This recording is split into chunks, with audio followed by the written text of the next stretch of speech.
Okay Sunisha, Shyam ദേവരാജിലേക്ക് കൂടി നമുക്ക് പോകാം. ശ്യാം ദേവരാജ്, സുപ്രീം കോടതിയിലേക്ക് വന്ന ഹർജികൾ, ലീഗിന്റെ അടക്കം ഹർജികൾ അവിടെ നിൽക്കുന്നുണ്ട്. സംസ്ഥാന സർക്കാരും കോടതിയെ സമീപിക്കാൻ പോകുന്നു. ഏതു തരത്തിലായിരിക്കും നിയമയുദ്ധം ഇനി കടുപ്പിക്കുക? 2019 പൗരത്വ നിയമ ഭേദഗതി പാർലമെന്റ് പാസാക്കിയത്. ഇതിന് തൊട്ടു പിന്നാലെ 2020 സംസ്ഥാന സർക്കാർ സുപ്രീം കോടതിയെ സമീപിച്ചിരുന്നു. സംസ്ഥാന സർക്കാരും മുസ്ലിം ലീഗും ഡിവൈഎഫ്ഐയും ഉൾപ്പെടെ കേരളത്തിൽ നിന്നടക്കം നിരവധിയായ ഹർജികൾ സുപ്രീം കോടതിയിൽ എത്തിയിട്ടുണ്ട്. സംസ്ഥാന സർക്കാർ നേരത്തെ തന്നെ സുപ്രീം കോടതിയെ സമീപിച്ചത് ഭരണഘടനയുടെ അനുച്ഛേദം 131 അനുസരിച്ച് കേന്ദ്ര സർക്കാരിനെതിരായ ഒരു നിയമ പോരാട്ടം എന്ന നിലയിലാണ്.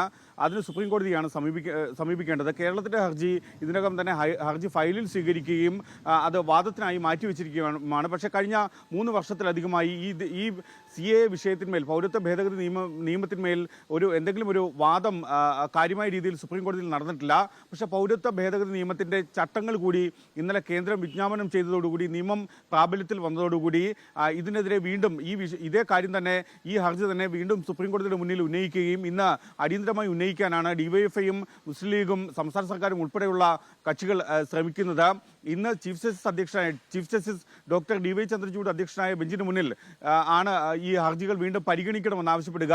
രാവിലെ 10:30 സുപ്രീം കോടതിയുടെ നടപടികൾ ആരംഭിക്കുന്നത്. സുപ്രീം കോടതിയുടെ നടപടികൾ ആരംഭിക്കുമ്പോൾ തന്നെ ഡിവൈഎഫ്ഐ ഉൾപ്പെടെയുള്ള സംഘടനകൾ ഈ ഹർജിയിൽ മേൽ അടിയന്തരമായി വാദം കേൾക്കണമെന്ന് ആവശ്യപ്പെടും. മുസ്ലിം ലീഗ് സുപ്രീം കോടതിയുടെ മുന്നിൽ ഉയർത്തുന്ന ഏറ്റവും പ്രധാനപ്പെട്ട ആവശ്യം എന്നത് ഈ ചട്ടങ്ങൾ ഭേദഗതി സ്റ്റേ ചെയ്യണമെന്നതാണ്. ഈ ചട്ടങ്ങൾ നടപ്പാക്കരുത്, അത് അടിയന്തരമായി സ്റ്റേ ചെയ്യണമെന്നതാണ് മുസ്ലിം ലീഗിന്റെ ആവശ്യം. ഈ നിയമം തന്നെ ഭേദഗതി ചെയ്യണമെന്ന് ഡിവൈഎഫ്ഐയും ആവശ്യപ്പെടുന്നുണ്ട്.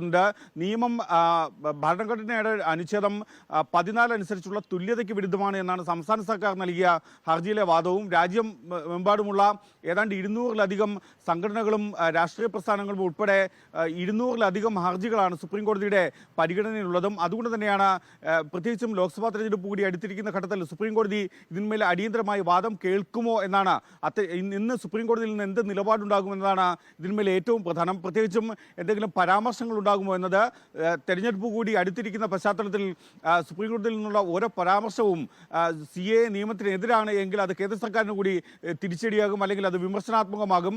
അതുകൊണ്ട് തന്നെ ഇത് ഏത് രീതിയിലാണ് സുപ്രീം കോടതി ഇതിന്മേൽ ചട്ടങ്ങൾ കൂടി വിജ്ഞാപനം ചെയ്ത് നിയമം പ്രാബല്യത്തിൽ വന്ന സാഹചര്യത്തിൽ സുപ്രീം കോടതി ഇതിനെ എങ്ങനെ സമീപിക്കുന്നു, എന്ത് നിലപാടെടുക്കുന്നു എന്നതുകൂടി പ്രധാനമാണ്. അടിയന്തരമായി വാദം കേൾക്കാൻ സുപ്രീം കോടതി തയ്യാറാകുമോ എന്നതും പ്രധാനം തന്നെയാണ്. അതുകൊണ്ട് തന്നെ എല്ലാ കണ്ണുകളും രാവിലെ 10:30 ചീഫ് ജസ്റ്റിസ് അധ്യക്ഷനായ ബെഞ്ചിലേക്ക്, ഡോക്ടർ DY ചന്ദ്രചൂഡ് അധ്യക്ഷനായ 3-അംഗ ബെഞ്ചിന് മുന്നിലേക്കാണ് എത്തുക. കാരണം ഇത് ഒരു ഭരണഘടനാ പ്രശ്നമാണ് സുപ്രീം കോടതിയുടെ മുന്നിൽ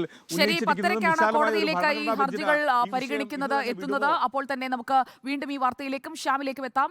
ലീഗ്